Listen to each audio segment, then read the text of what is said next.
Voltamos com mais um programa Odontologia em Forma e neste momento eu converso com a doutora Graziela Gelli, ela que é cirurgiã dentista. Nós vamos falar de uma especialização muito importante na odontologia, mas pouco conhecida pelo paciente, que é a ortopedia funcional dos maxilares. Tudo bem, doutora? Olá, Juliana, tudo bem? Doutora, vamos falar o que é a ortopedia funcional dos maxilares, que é uma especialização muito importante, como eu disse, né? Mas pouco conhecida. Então, doutora, vamos começar a entrevista explicando para o público o que é a ortopedia funcional. Vamos lá então, Juliana. A ortopedia funcional é uma especialidade da odontologia que trata as alterações, os desequilíbrios musculares, ósseos e funcionais do paciente, tá? Então, assim, ela pode ser usada nos adultos e muito difundida também nas crianças, tá? É realizada através de aparelhinhos móveis, indolores, de uso muito fácil, bem aceito em qualquer idade. Doutora, e quando a pessoa deve procurar um especialista em ortopedia funcional? A partir do momento que começa uma observação de alguma alteração, tá? Às vezes começa com uma alteração estética, né, no perfil do paciente. A gente pode ver que algumas crianças, às vezes, começam a ficar com a maxila, que é esse ossinho superior preso ao crânio, um pouquinho desproporcional em relação à mandíbula, que é o osso inferior, que é preso justamente aqui na região do ouvido, para possibilitar abertura e fechamento de boca. Então, nessas condições, a gente já começa a indicar uma ortopedia funcional nas crianças. Em adultos, a ortopedia funcional pode ser muito útil para casos musculares, tá? De dor, de ATM, que é essa região da articulação. Em casos de bruxismo, Juliana, bruxismo é aquele ato que o paciente tem, geralmente noturno, de ranger os dentes e que faz barulho. Que é tão comum, né, doutora? Está muito relacionado ao estresse, né? E hoje, devido à correria de todo mundo, principalmente aqui em São Paulo, tem muitos casos de pacientes que chegam no consultório com histórias de bruxismo. Ou então da mulher que está se queixando porque não dorme por conta do barulho do bruxismo do marido. Outros casos também podem ser o briquismo, tá? Que não é o ranger, é o apertamento dos dentes. Então, o paciente muito estressado à noite, não consegue relaxar e faz essa pressão, tá? Na manhã seguinte, ele acorda muito dolorido, com a musculatura, com os ligamentos todos inflamados. Então, isso também é uma indicação para ortopedia funcional em pacientes adultos. Zumbidos no ouvido, dores faciais, tudo isso pode ser indicado para ortopedia funcional, Juliana.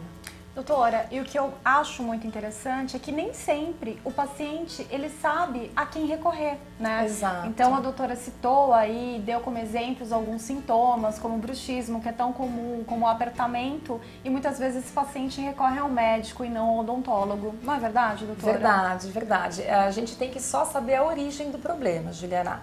Se é uma dor na região do ouvido, a gente tem que ter certeza que a parte auditiva está em ordem, para depois a gente entrar com a parte de ortopedia funcional, né? Porque às vezes pode haver uma confusão aí das áreas, né? Da parte do otorrino com a parte do profissional cirurgião dentista. Então tem que ter a origem do problema, por isso a importância de um diagnóstico bem feito. Ok. Doutora, e a ortopedia funcional, ela é mais eficaz nas crianças ou não? Ela é muito utilizada, ela tem muito sucesso nas crianças. Por quê, Juliana? Ela consegue, através dos aparelhos removíveis, estimular o osso da criança, que ainda é flexível, porque as suturas, as junções ósseas das placas ósseas nas crianças ainda não está inteiramente consolidada. Então, esses aparelhinhos vão fazer expansões lentas e gradativas, fazendo com que esse osso consiga aumentar de tamanho, né? Então, se eu tenho uma deficiência no osso superior, eu consigo colocar um aparelhinho, estimular esse crescimento e deixar ele proporcional com o osso inferior.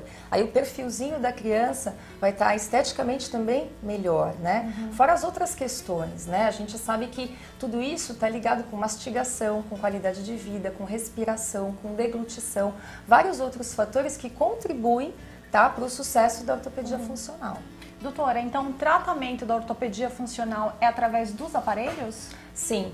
Primeiramente é feito uma consulta clínica, se for com criança a gente pede que a mãe, né, acompanha, a gente faz uma anamnese. O que é isso? É um questionário, Juliana, que a mãe, né, na maioria das vezes responde, porque eu preciso saber de hábitos que podem ter sido deletérios numa fase regressa da criança. Quais seriam?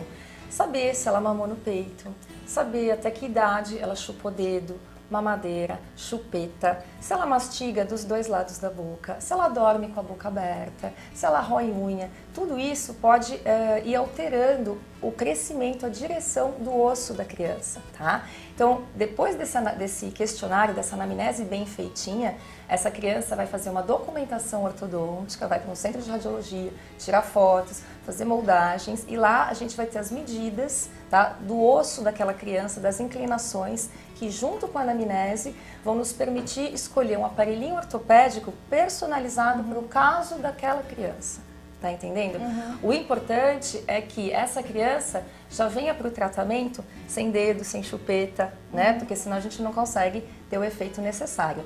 E aí, às vezes, a gente tem necessidade de encaminhar para um fono, porque a chupetinha, o que ela fez? Ela desenvolveu uma deglutição atípica nessa criança, tá? O dedo também desenvolveu um palato alto, um palato ogival.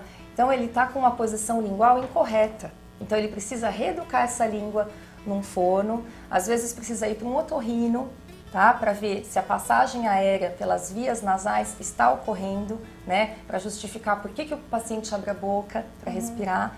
Não adianta eu colocar um aparelhinho na boca do paciente, querer que ele feche a boca, sendo que ele não vai conseguir respirar, Juliana. Então, assim, tem uma série de fatores que, junto com a ortopedia funcional, tem que ser detectado, tem que ser tratado, para a gente ter um melhor aproveitamento dos resultados. Ok. Doutora, é um tratamento preventivo, né? Pelas Exato, orientações. exato. Para que esse paciente não vá recorrer à ortodontia futuramente também, né? Ou um procedimento mais complexo, como uma cirurgia ortognática. Exato. Em alguns casos a gente consegue, né, acompanhar esse pacientinho, porque principalmente nas crianças ele é feito durante o surto do crescimento, tá? Dos 8 aos 11 a criança passa pelo surto de crescimento.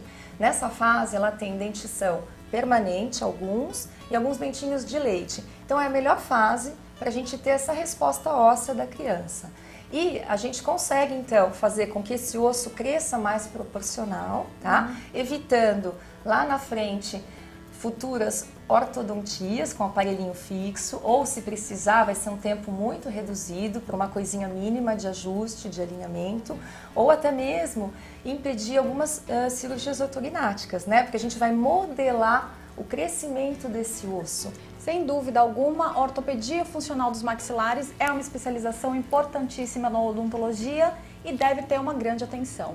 E no próximo bloco, doutora, nós vamos falar sobre mau hálito, é isso? Isso, halitose. Ok. Doutora, então, daqui a pouquinho voltamos com o tema halitose.